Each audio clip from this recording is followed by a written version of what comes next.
Today's speaker is Laura Pastrana. Laura emigrated from Mexico to Minneapolis at the age of 15. That moment marked her first steps of her path to social justice. In high school, she was an advocate for the DREAM Act.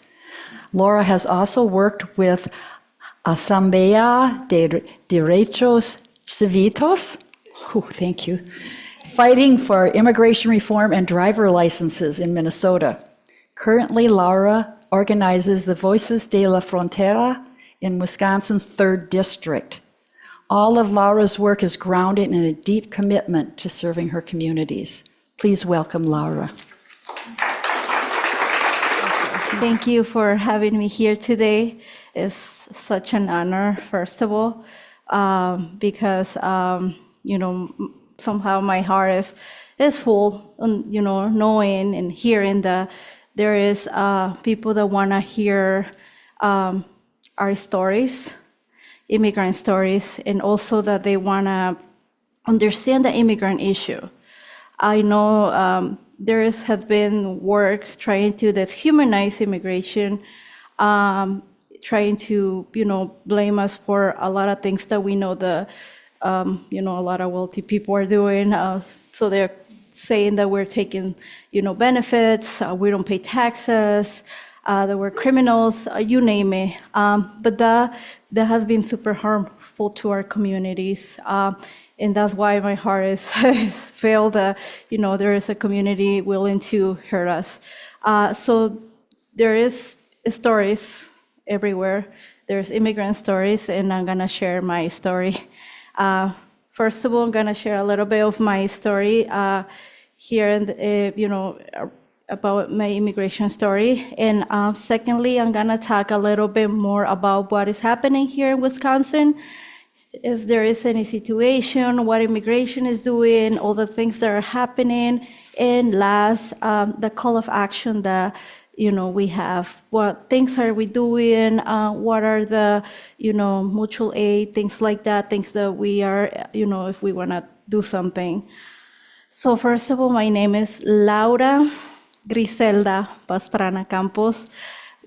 Laura is my name, Griselda last name. We usually have a second name. And we adopt our father's last name and our mother's last name too. So we have a really long name. And I was born in Mexico. My background is gonna be, I'm gonna explain a little bit of the situation.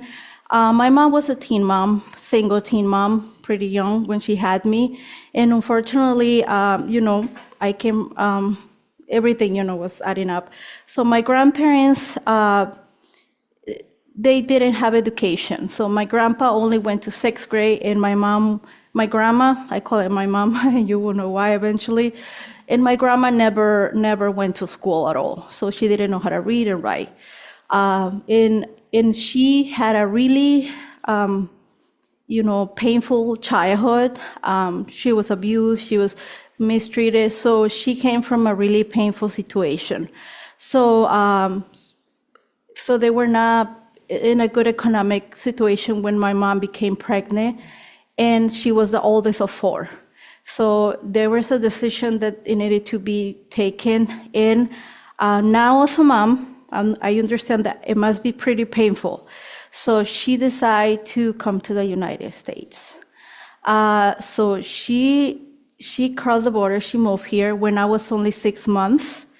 So I was still a baby, and she left me with the care of my grandparents.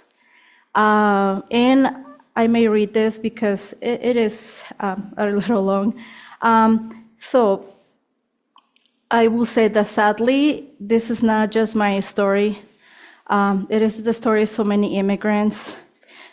Parents make those sacrifices, leaving their children behind, not because they want to, but because they have to, in order to give them a chance for a better life. Many children go up separated from their parents, upholding on love across distance, sometimes not returning on 2 years later. And I wanted to be specific in this because this is very common. I have a lot of friends that I have that have the same situation, that, or people that I know in Mexico, their parents were in the United States. So we don't see them, we don't know them until we sometimes get older, because having them has a risk. And sometimes, they weigh, and also paying for the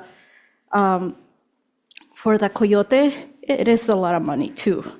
The other thing is because she didn't have any family here, it was better to live with the grandpa so she can provide, and that was the point. Thanks to my mom, my grandpas were able to make the house of concrete, because it wasn't concrete. There was some other material, and we were able to have finally a phone line in the house, and eventually, it helped.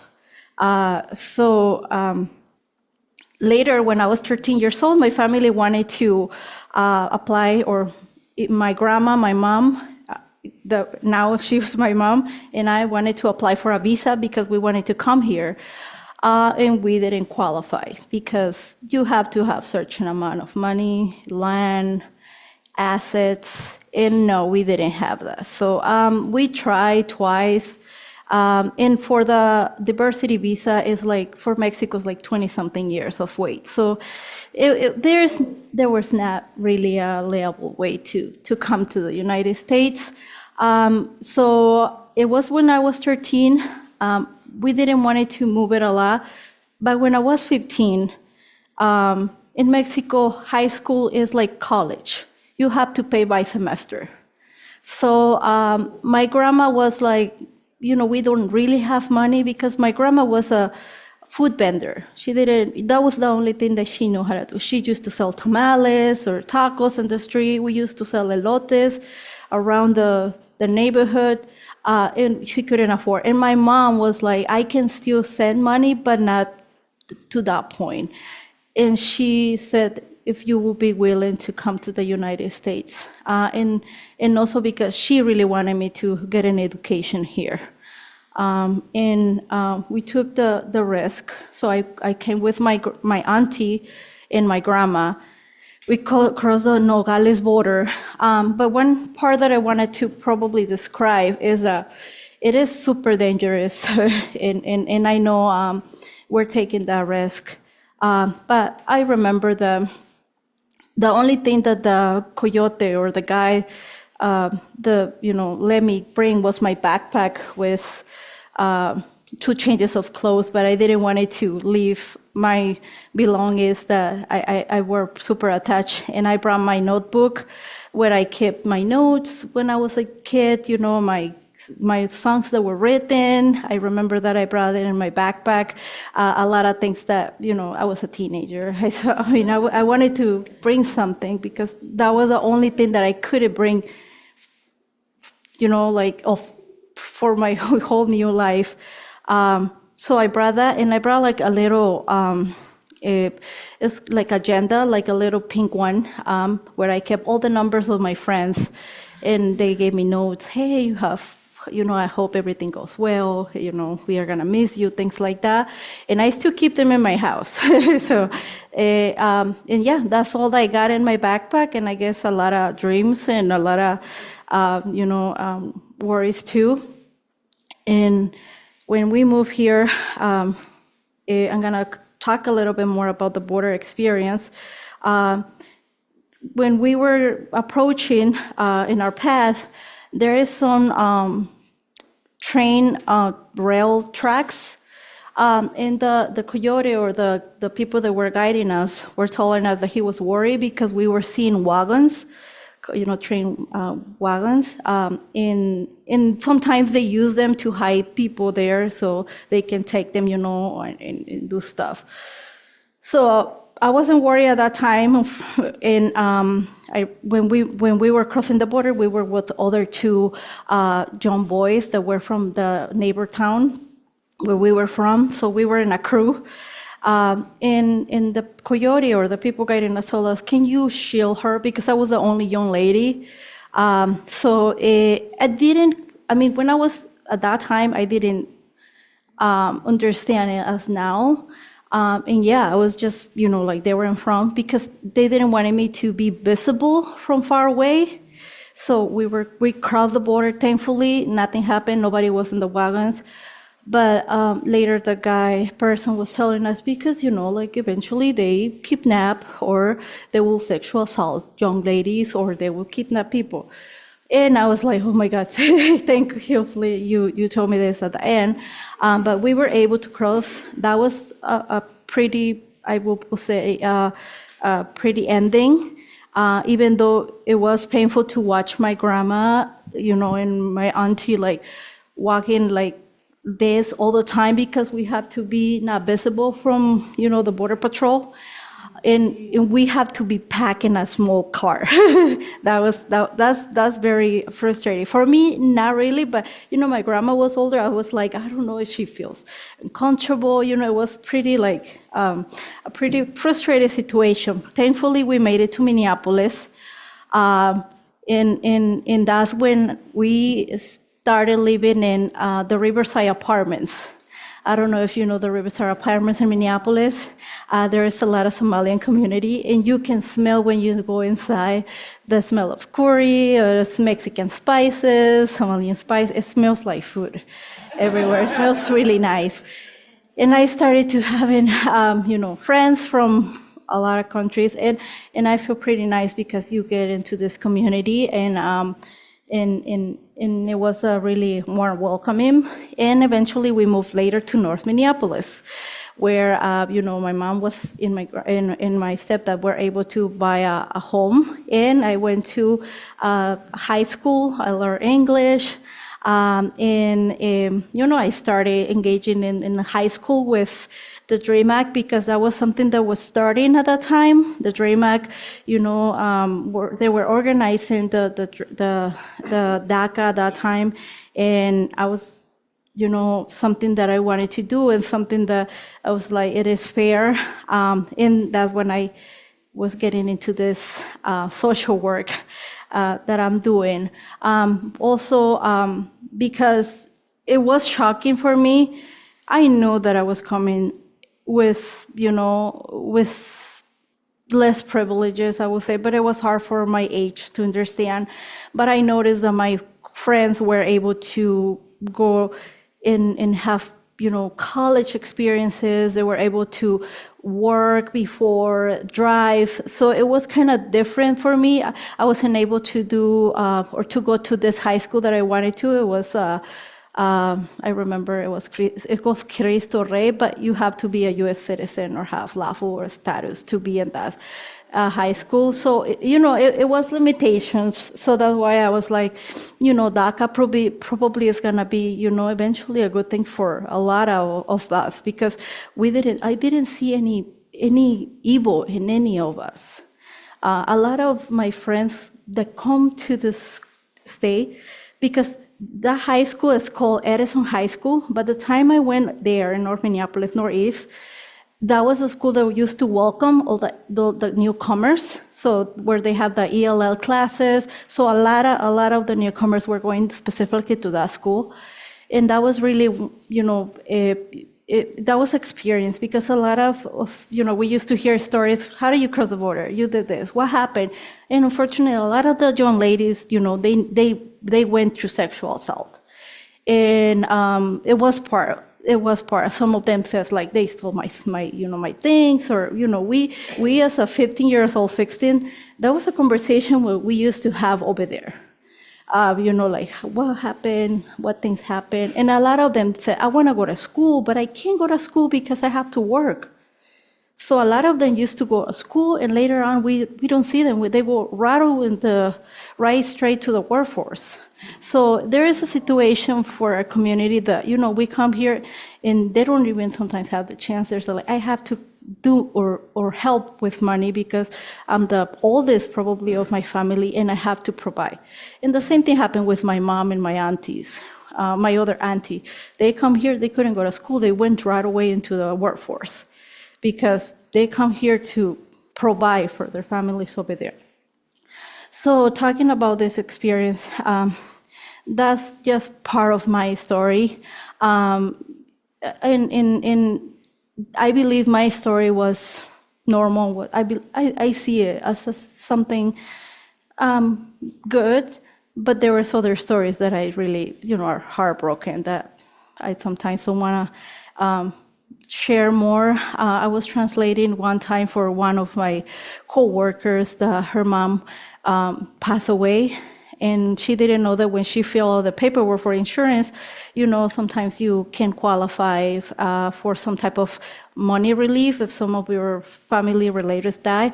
And I was helping with the paperwork, and they described how her mom died. And when she crossed the border, they didn't find it in one piece. There were multiple, they slaughtered her. And that was something that it was hard for me because I needed to translate and describe details for the paperwork of insurance. And it says that they pay someone to do the, investigation, they do DNA, and they find all the remains of her mom somewhere else. But, it was something that I was like, at least I came here, and I will say, it's not happy what happened to you, but for me, it's like, I think I think I'm good. I might, nothing happened to me. It could be worse. But those are the stories that we have in our communities. And that's why I guess it was pretty excited for me to share some of those things, because I know that a lot of members of our community don't want to talk about those things. We keep those things very sacred because we think that with all the rhetoric saying, but you are a bad person, we think that we're going to be judged right away. Why you come here, why you did this. And a lot of them, like I said, we don't qualify for any relief or for any type of visa or things like that, And besides this story, I'm going to talk a little bit more about what is happening here in Wisconsin. There is activity, there is no activity, or what is going on. So there has been detentions. I'm gonna say a little bit of those detentions because they have been plenty. So I'm gonna talk about the one in November from last year. They were detaining 7. No, there were 6, but we don't know the 7th person. That's why we never know if it was a 7th person. So there were 7 detentions in Madison. And this one, it was something that I knew specifically because I was in the hotline when, the person called and said what happened. And that person, one of them, he was acting bad. I know one of them, but the jail didn't actually took him. They let him go. I mean, he paid the bond and everything. It was good. But he let him go, and that was kind of strange because eventually, instead of immigration going taking him, they let him go so they can catch more. So he went and he left with his brother, and eventually that morning when they were supposedly going to pick up him, they went and grabbed all his crew from construction. And some of them had already a work permit. So that's why we were shocked. And yeah, they took everyone, and in a matter of hours, they were already in Chicago, and they were trying to get them right away. And I remember the older brother was like, I don't care about my brother that did this, but I care about the older ones that didn't do anything and why it's happening. And eventually, they were fast. That was our first experience where we know that ICE was not following, what we know. It was hard to find them in the system. It was hard to find them, and get in touch with them. So there's also, we have calls that they have been getting people in detentions when they go to their hearings, and they're doing the right way. They just get detained. There's a lady that is still in ICE custody, and she's not deportable. They keep taking her back because they wanted to deport her, but she's not deportable. So they keep bringing her back, but she's still in the detention center. And we know the detention centers get paid by the, to keep, they take money out of the government and they pay those private detention centers, and it's money that they're, we know it's money that they're getting for. And also in Baldwin, there was unfortunately, I would say there's like this phase because I don't know, it's absurd the ways that they take people. They were in a restaurant and they were eating over there, the ICE agents, and they just took later on the people from the restaurant in Baldwin, Wisconsin. And unfortunately, because it was far from our area that we can monitor, we couldn't get a lot of information. But I know a lot of organizations from Minnesota, they were already getting in touch. But yeah, that was another detention that we were getting information. And in January, there was 5 people in the Eau Claire area. They were construction workers. They detained them, and there were 6 of them. There were 6 people working in that crew, but ICE went only for the residents of Minnesota. They left out the one from Wisconsin. We started noticing a pattern with other detentions that this was most like a political thing. Yes, they were, yeah. And because it wasn't just the one from other organizations, we have heard things like that. And here in February 2nd, we know the detention here in La Crosse. And it was just one detention, and when we spoke with the wife, she told us that, and that's what we believe too, that it was a specific thing because it was more like a threat. She said that the neighbors were threatening her, and the husband was calling ICE from a long time ago. And finally, it came a reality. So it was something that, they were already been threat a long time ago, and that's why we didn't see much activity. But we believe it was probably, like a report that those neighbors were making, and they got the people detained. That person, was detained, and because the person is from Cuba, they didn't have a place to send it. But that is still in progress. There is also the February 26th in Madison. They detained 1 person in an apartment complex, and there is more that I can keep going on. And I know a lot of people have some type of criminal record, but the majority don't have. In the criminal record that the majority of times claim is driving without a driver's license.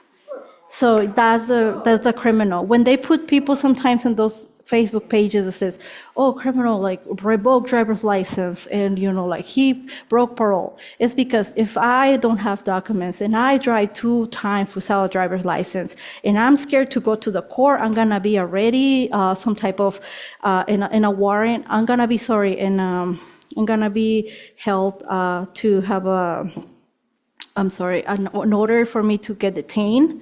And it will obviously look like super bad in my record, but that's just for driving without a license. And when I see those Facebook, highlights of criminals, I'm like, wait a second. I kind of look at the record and they're like, he didn't show up to court. He didn't do, okay, why? I started noticing that a lot of them are without the driver's license, because me and my husband moved from Toma. We were living over there, and the police officers, when they find out that one of them didn't have a driver's license, they were harassing us super bad, and that's why we ended up moving in the middle of nowhere, because that's a better place for our family to go to work, so we are not in SEC all the time. So in not having a driver's license is a big issue because it changes and shapes our family. It shapes your community. So for example, for us, it was shaped from being in one place, we had to move to another one, and eventually, our kids are the ones that always wonder what is happening. But yeah, that's some of the stuff that is going on. If you have questions, let me know. And what are the things that we are doing right now? So we're doing right now with Voces de la Frontera and other organizations, we're trying to do Know Your Rights workshops for the community so they know their constitutional rights. Because believe it or not, they believe they don't deserve anything. So there is constitutional rights for all human beings. So yeah, you can be quiet and you don't say your status, you don't have to, things like that. So they kind of have the value of self-esteem and says, I have certain values, I cannot, or I have the right for a lawyer, things like that. And we kind of have a plan. Hey, you should have this, you should have passports for your kids, you should have a power of attorney, you should do this, that. We kind of guide them and see what they can do so they can support their community. And also they can, be informed. So that way we're ready for whatever happens. And besides the family preparedness and the Know Your Rights, we keep them updated with what is happening. And we try to fight for the 287G, DALA that makes law enforcement and ICE work together, So kind of makes like law enforcement part of the ICE agents. So we talk about those things. We make them more aware of what is happening. And they are more calm because they know, okay, I have a safety plan. I know my rights. If I get the chance to be in that situation, they're more calm because right now they're posting everything. They're saying ICE is this place, the ICE is in that other place, and they're always panicking. A lot of people are self-deporting themselves because they're saying that I don't have a life here. They whatever they were able to save as money or wherever to construct in their country, so they are already leaving. But we're trying to give them tools that they understand that they have rights and prepare, so they don't have the heavy backpack thinking that, they're gonna be just intersected. The other thing is that for community members, that can help being verifiers, there's trainings to be verifiers, observers, there's such different names. And those are the people that are trained to basically alert everybody if ICE is in certain area. We have people in certain specific places where if people says that, oh, we saw ICE in this street at this time, okay, we call a person that we know is closer or works around the place, or we saw ICE in Walmart. Okay, we call a person that we work in Walmart, that works in Walmart, that knows what's happening, and we get the right information. And there is a training for that one because, if we don't go to a training, we don't know what to look for. We don't know, we put in risk people. We like to have the training so people know what to do in certain situations.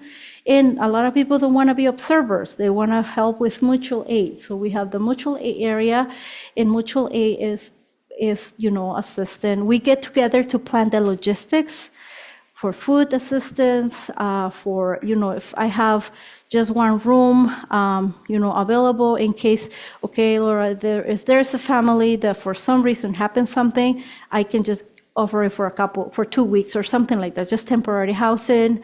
Or if there is, like needs with transportation, there's people that have to go to their courts, but they are not encouraged to drive, or they can drive. So we have community members that can help them and drive them all the way to their courts. So there is also a training, and we're going to have a training in April 8th, if anybody would like to join that training too. And yeah, eventually we have the phone operators. It is a small training, and you will be able to set up in your phone if you want to help 1 hour a week, 1 hour a month, or whatever, or 3 hours a week.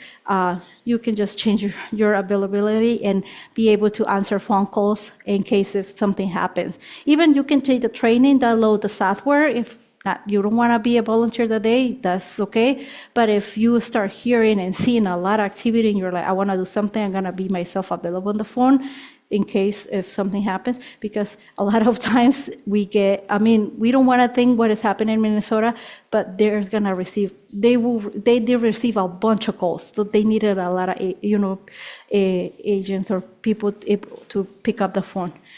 So for mutual aid, I guess there is that one for the marginalized.